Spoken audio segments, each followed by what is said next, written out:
Good evening. You're joining with Prime TV News and I'm Pankaj Kulutunga. First, the news headlines.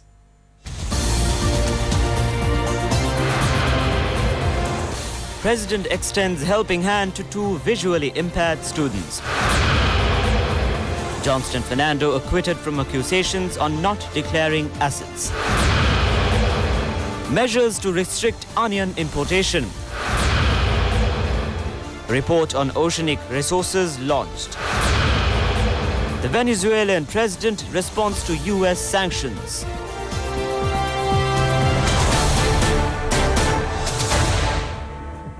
And now for the news in detail. Two students with visual impairment were presented with two special laptops and monetary aid for their education by President Maithripala Sirisena at the President's office. The President visited Madurankulya in Puttalam district on July 13th last year to participate in the Grama Shakti Vayamba Province Committee meeting. There, these two students made their requests to the President.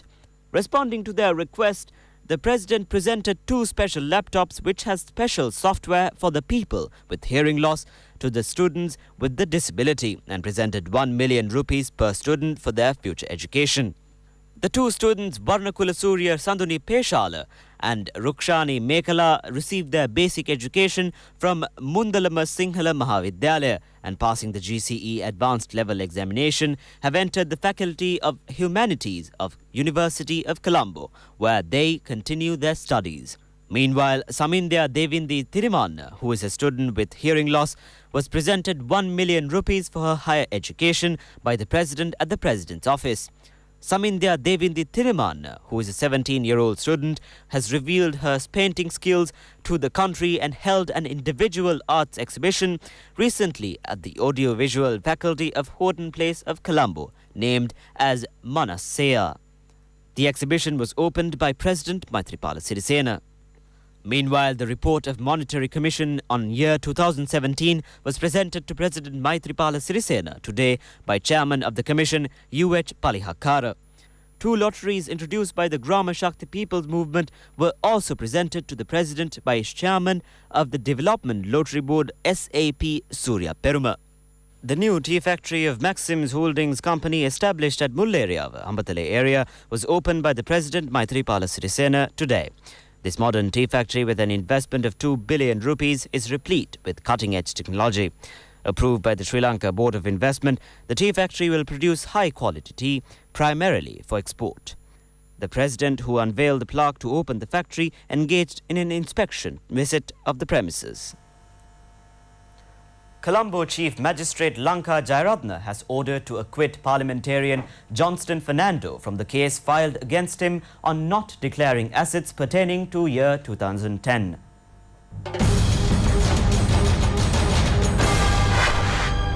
The Commission on Bribery and Corruption Allegations Investigations has filed the case against former Minister Johnston Fernando. The Chief Magistrate, reading her verdict, pointed out that the plaintiff had been unable to prove case beyond reasonable doubt. Meanwhile, the case against former Presidential Chief of Staff Gamani Senarap and 3 other defendants was fixed to tomorrow for further investigation by the Special Permanent High Court. The defendants are accused of mishandling 500 million rupees that was allocated to Canvin Holdings Company by Litrogas. The defendants have allegedly invested the same amount in a company called Helanco Hotels Private Limited illegally. Company Secretary to the Sri Lanka Insurance Corporation, Ruani Dharmavardhana, gave her evidence before the court today. Meanwhile, the Supreme Court ordered to take up the appeal petition filed by former DIG Vas Gunawardena and his son Ravindu Gunawardena, challenging the death sentence handed down to them in connection with abducting and killing of multi-millionaire businessman Mohammed Siam. The Apex Court also ordered the Registrar of the High Court to submit all documents pertaining to the case before the 31st of January. Minister P. Harrison announces that measures will be taken to limit onion importation to protect domestic farmers. Minister P. Harrison was speaking at the function held in Nochiagama. A newly built drinking water project for the people of Jayagama in Nochiagama was vested with the public under the patronage of the minister. The aim of the project was to quell drinking water demand for hundreds of families in the area. The minister further highlighted that the government will also take measures to restrict importation of certain crops, including cowpea and finger millet. Several public representatives of the area also attended the function.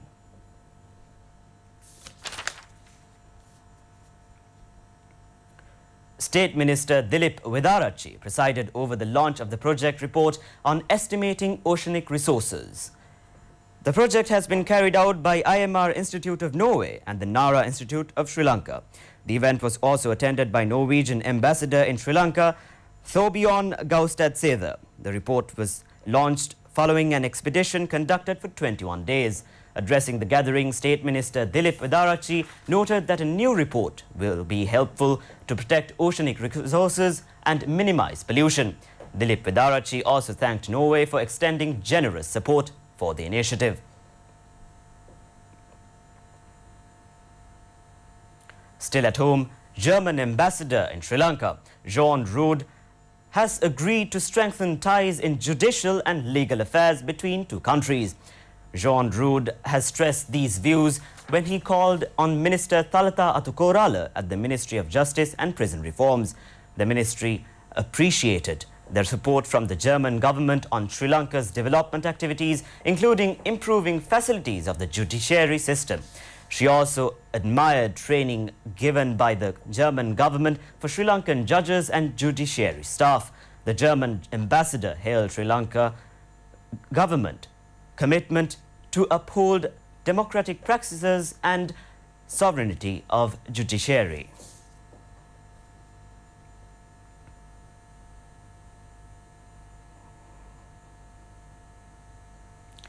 Minister of Education Akhila Viraj Karyosam has given instructions to officials to cancel the circular issued regarding schools collecting funds for development. The Minister of Education has announced accordingly the 2018 circular has been revoked from today onwards, and in its place the circular 5/2015 issued on the informal collection of money in schools has been empowered. Although the circular was issued to regulate fund collection activities of schools, it has been revealed at the Ministry of Education that this enables the accumulation of money improperly without the supervision of the ministry. Hence, the decision was taken to revoke the circular. Amendment of government's port fee structure has been postponed to 15th of March by Minister Sagala Ratnayaka. The minister expects to obtain recommendations from a committee for the fee revision. The Minister of Ports and Naval Affairs and Southern Development announces that approval was granted by the Cabinet of Ministers for the minister's decision. The committee will be comprised with top officials of the Ports Authority and relevant fields. A decision was taken to amend the port fee structure by the previous government, lasted for 51 days. Minister Ratnayaka says a lot of flack was drawn on the decision and accordingly he decided to postpone the implementation.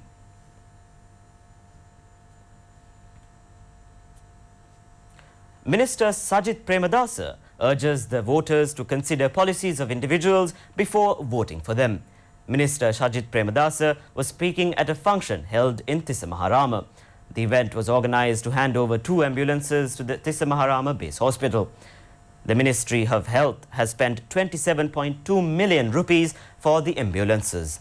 Addressing the gathering, Minister Premadasa further noted that ideological divisions among political parties are no longer valid as some people work with vested interests. According to the minister, it is best thing to choose between public representatives based on their individual policies.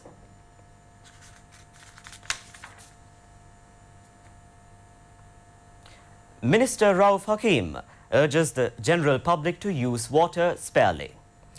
The minister says Water Supply Board provides water to the people at a very low cost. He stresses that this duty of the consumers to protect water resource. The minister was speaking at the opening of the newly built water supply projects in Yati Nuwara and Haris Pattua divisional secretariats. The cost incurred by the government for the construction exceeds 100 million rupees. State Minister Lucky Jayawardena, Parliamentarian Mayantha Dissanayake and several other distinguished people were present at the opening ceremony. Addressing the gathering, Minister Hakim further said that the waste of water should be minimized and resources should be saved for the generations to come. Parliamentarian Life+news Abhivardhana says it is the responsibility of the chairman of the Elections Commission to hold elections and not to resign from his position. Life+news Abhivardhana was speaking at a media briefing held at the SLPP party headquarters at Nellum Mawatha. He further noted that they expressed their gratitude to the chairman of the Elections Committee for firmly stating that a provincial council election should be held within this year. Life+news Abhivardhana urged the chairman of the commission to intervene into the matter and seek the advice of the courts. Meanwhile, Parliamentarian S.M. Chandrasena said that it is the duty of the government to hold elections in due course. He requested not to tarnish universal franchise of the people. Paddy storages are being set up by the government to make paddy purchasing program efficient and expeditious. The latest paddy storage under the initiative was opened at the Maramba Kulam area in Vaunia. The cabinet approval was granted to purchase paddy harvest in the Maha season. Accordingly, the government's paddy purchasing arm is buying paddy from farmers in 18 districts at a certified price. According to the price formula set up by the government, a kilogram of Samba variety will be purchased for 41 rupees and Nadu variety for 33 rupees. The Ministry of Agriculture has embarked the expansion of this project storages to buy more paddy and store them productively. The newly commissioned paddy storage in Vaunia is of capacity of 1,000 metric tons. The government has borne 5 million rupees for the construction. The Navy has apprehended 4 Indian fishermen and a trawler of them for poaching in Sri Lankan territorial waters. The apprehension was made in the sea area of the Deft Island by a vessel attached to the Northern Naval Command. Subsequently, the apprehended fishers and the seized trawler were brought to the naval base SLNS Elara. The 4 Indian fishermen were then produced for a medical test before they were being handed over to the Assistant Director of Fisheries in Jaffna for onward investigation. During this year alone, 24 fishermen and 4 fishing trawlers have been held by the Navy for poaching in Sri Lankan territorial waters. Based on information provided by the Navy, officials of the Point Pedro police apprehended a suspect with 86 kilograms and 400 grams of Kerala cannabis in the area of Imba Siddhi, Point Pedro. The stock of cannabis has been concealed in the roof of a house in Viapura Mullai, Point Pedro, when it was recovered.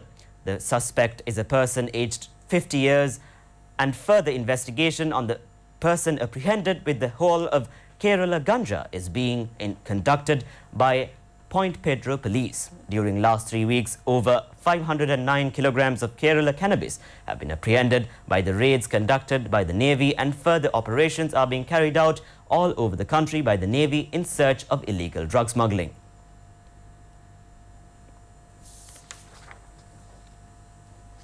Next up is business news with Biz News.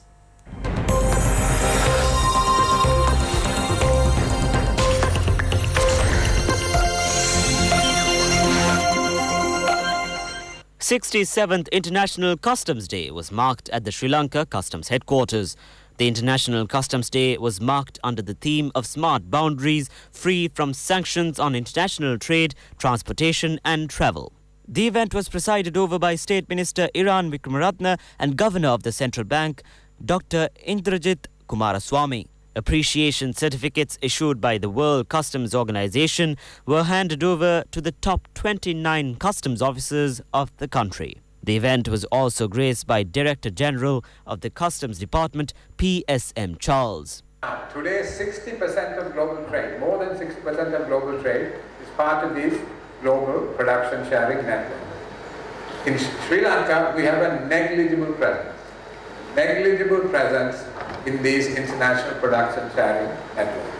So we have not been able to penetrate and get the benefits from the most dynamic component of the international trading system. And there are a number of reasons. One is often our exchange rate has been overvalued. We have para-tariffs, because in the modern world, the distinction between modern trading world, the distinction between exports and imports gets blurred. You have to bring something in, do a little bit, send it out. If you put a para-tariff in the middle of that, you lose competitiveness. If your trade facilitation is inefficient, you lose competitiveness.